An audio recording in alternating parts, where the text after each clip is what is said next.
제가 요즘 기타 들고 다니는 거는요, 잘 쳐서가 아니고요, 하도 사람들이 자서. 아니, 경제학 얘기하면은 아무리 재밌게 하려고 재미가 없거든요. 그래서, 그리고 40 넘으면요, 좀 뻔뻔해져요. 그래서 대충 막 해요. 마이크 없이 그냥 해도 되죠.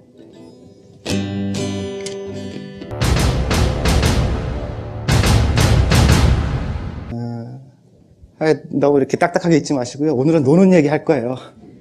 경제 대장정 시리즈라고 내 맘대로 이렇게 이름 붙였어요. 그래서 이게 3개로 나눠져 있고요. 또 경제학하는 사람들이 이게 딱 맞아야 돼요. 1, 2, 3, 4. 그래서 444 전법. 경제학하는 사람들이 딱 맞아야 된다는 집착이 좀 있어요. 저도 그래요. 혹시 여기서 경제학과나 그런 데 공부하신 분 있어요? 경제학에서 학부부터 박사까지요, 시험 볼 때 법칙이 뭐냐면요, 3가지를 딱 해야 되는데, 수학하고 그래프하고 말하고 요 3가 딱 비율이 맞아야 되거든요. 황금률이에요. 그런 거 하다 보면 저처럼 이렇게 돼요. 첫 번째는 그냥 경제 대안이라고 붙였고요. 2번째가 생태경제학이라고 이름을 붙였고, 3번째가 오늘부터 저희가 한 달 동안 한 응용경제학인데, 실제 이제 출간할 때는 이 제목을 그냥 쓸지 아니면은 국가의 기본이라고 쓸지는 아직 못 정했어요. 국가의 기본 의미는 아시겠죠? 여기가 못하니까 우리가 이 모양 이 꼴이라는 얘기거든요. 근데 이 2가지 제목을 오마이뉴스에 다 드렸는데요. 오마이뉴스에서는 이제 응용경제학이 조금 더 부드럽다고, 그렇게 12권을 쓰기로 그때 한 2005년쯤에 계획을 짜서, 첫 번째 책이 88만 원 세대고요. 2번째가 조직의 재발견이라는 책이고, 3번째가 촌놈들의 제국주의라는 책이고, 4번째가 괴물의 탄생이라는, 이거는 2년 전에 다 출간이 끝났고요. 그냥 이렇게 불행 시리즈예요. 그러니까 이거는 레모니 스니켓이라는 사람이 얘기했던, 그러니까 하나의 불행이 끝나면 더 큰 불행이 온다는 그거 그냥 딴 거거든요. 그래서 88만 원 세대에서는 20대 90에서 95%가 망하는 얘기, 죽는 얘기죠. 그 다음에 여기서 취직해서 대기업 가는 5%가 죽는 얘기고요. 촌놈들의 제국주의는 이거 보고 막 웃기다고 그랬던 40대, 50대가 망하는 얘기예요. 괴물의 탄생 그래서 다 죽었다. 이렇게. 이건 끝이 났고요. 그러니까 한국 경제의 거시적인 얘기나 큰 틀에 관한 얘기나 방향은 저기서 이미 한 번 다 한 거고요. 생태경제학은 그러니까 제가 생각하는 거에 한국이 어디로 갔으면 좋겠다라고 하는 방향에 관한 얘기를 하고 싶었던 거예요. 그리고 여기는 그렇게 가기 위한 수단을 어떻게 할 거냐라는 뭐 이런 아주 뻔한 얘기고요. 첫 번째가 여기 생태 요괴전, 이건 10대들을 위한 생태경제학 책이고요. 2번째는 이거랑 같이 볼 수 있게 생태 페다고지라는 이 2권을 했었어요. 그러니까 원래 계획대로라면은 생태를 똑같이 붙이고, 여기 3번째는 유토피아, 그 다음에 여기는 헤게모니, 이렇게 해서 생태 헤게모니라고 이렇게 끝낼 생각이었는데요. 이 2권을 내놓고 나서 완전 망했죠. 이게 생태라고 붙이면 절대 안 팔리거든요. 그래도 좀 어떻게 지금쯤은 좀 사람들이 생태를 보지 않을까라고 생각했는데 역시 안 되더라고요. 그래서 그 다음에는 생태 다 띄워버렸어요. 도저히 안 되겠다 그래가지고서. 그래서 지금 출판사에 가 있는 거는 그냥 디버블링이라고. 요거는 부제를 신빈곤 시대의 정치경제학이라는 부제를 달았어요. 부제 보면은 안 팔리게 생겼죠. 각오를 한 거니까요. 그 다음에 이거는 아직 모르겠어요. 그러니까 외교 얘기 할 거거든요. 기후변화 협약이나 종다양성 협약이나 그런 세계적인 얘기를 할 건데, 생태 헤게모니로는 도저히 안 되겠는데, 이건 아직 그래서 마음 못 정했어요. 지금 대안이, 그러니까 희소성의 시대라는 제목이 하나 있고, 아니면은 되게 또 뻔한 제목, 우리가 가야 할 길, 뭐 그런.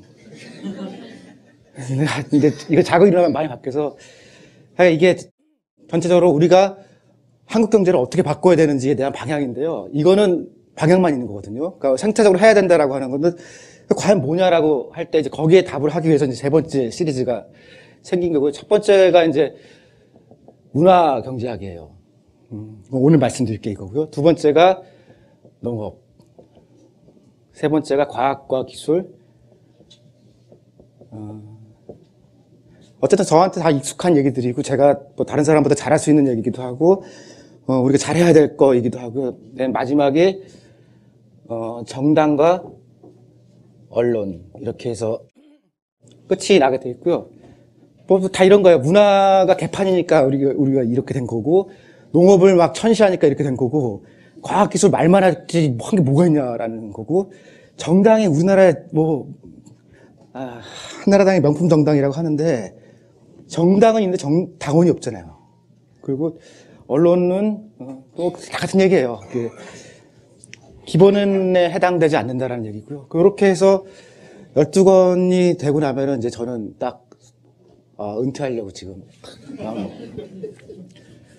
번외편으로 약간 더 있는데요. 저는 돈으로 세상을 보는데 되게 익숙한 사람이거든요. 그러니까 우리가 낸 돈이 어디로 가는지, 그 사람들 어떻게 먹고 사는지 그런 똑같은 틀을 가지고서 얘기를 할 건데 문화가 좋아지면은 우리나라 좋아진다. 이런 아주 간단한 그런 정식이 있는 거고요. 그래서 부제로 제가 쓸 거는 아직 확정 안 됐지만 문화로 먹고 사는 길, 뭐 방법 그 정도 될 거예요. 이런저런 조금만 더 얘기를 하면요. 오스트리아 학파라는 사람이 있어요. 그러니까 오스트리아 사람들인데 100년 전에 그 사람들, 왈라스, 맹거 이런 사람들을 좌파 경제학자들은 악마라고 그랬거든요. 그 사람들 때문에 세상이 이렇게 된 거고 어쩌고 막 그런 얘기가 있는데 오스트리아 학파에서 제가 한 가지 여기서 끌어오는 게 뭐냐면은 한 가지는 오스트리아 학파가 맞다라고 해서 끌어오는 게 우회 생산의 원칙이라는 게 있어요. 이거는 보니까 언어인 거예요. 언어인 거고. 그래서 이제 여기서 생기는 문제가 뭐냐면은 제일 기본적인 문제는요. 얘가 중립이길 바라고 공공성을 지키기를 바라는 거 아니에요. 그러니까 만약에 TV를 보자 말자를 떠나서 저가 어느 나라에서 봐야 된다라면은 어떻게 할 거냐라고 하면은 외국은 하지 말고 있는 대로 보여달라라고 하는 게 그런 거 아니에요? 근데 딱 그러니까 재작년인가요? 1월 1일 날 어떤 일이 벌어졌냐면 제아의 종소리를 딱 칠 때 NHK와 KBS하고 딱 똑같은 날 같은 시간인데요. 우리는 그때 이명박 대통령 왔다고 제아의 종소리 할 때 가서 이렇게 풍선을 날려고 막 소리 질렀죠. 집어쳐 막 그랬는데 그때 KBS에서 했던 거는 마스킹이라는 걸 했죠. 그래서 그 소리가 안 들리게 다른 소리를 집어넣었잖아요. 그리고 그 다음날 어떻게 그럴 수가 있냐. 그랬더니 이제 KBS에서 한 얘기는 어차피 쇼다라고 그런 거거든요. 그래서 마스킹도 하고 그랬죠. 그게 한국이고요. NHK는 보니까 그날 뭘 했냐면은, 그니까 2008년에 글로벌 금융위기 나온다. 도요타에서 30대 비정규직을 많이 잘렸거든요. 30대 비정규직들이, 그러니까 이런 거예요. 우리 치면은 현대자동차 사장, 그러니까 직원이었는데 파견 직원이었던 거죠. 근데 일본은 그 사람들한테 사택도 주고 아파트도 주고 그랬거든요. 근데 잘리니까 멀쩡한 도요타 직원이었는데 그 다음날 좌암리스고 홈리스가 된 거예요. 그러니까 이 사람들이 겨울에 어쩔 수가 없어가지고서